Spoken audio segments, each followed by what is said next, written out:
Carolina, one step closer to banning transgender athletes from middle and high school sports. In particular, this ban would prohibit transgender girls from playing on girls' teams. Today, the Senate Education Committee voted to advance the legislation, which is backed by all 30 GOP senators and most of the Republican House members. There are questions, though, on whether this bill could interfere with federal law. WCNC Charlotte, Shamaria Morrison spoke with a legal expert today. She joins us live. Shay, what did they tell you about the legality of a ban like this?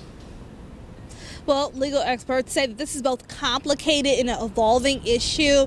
I mean, they say it really is going to be coming down to a few court cases that are making their way through the court system throughout the United States. And eventually this issue may go all the way up to the Supreme Court. If you're trying to defend women's sports, this is not the right defensive scheme.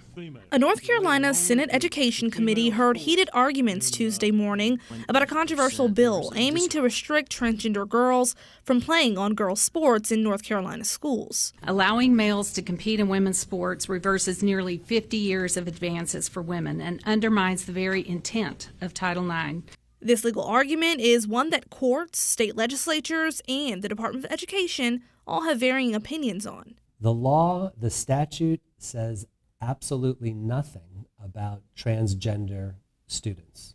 The law prohibits discrimination on the basis of sex. The big question is, does Title IX include protecting transgender athletes under its sex discrimination laws? Title IX is an evolving area of the law when it comes to gender identity.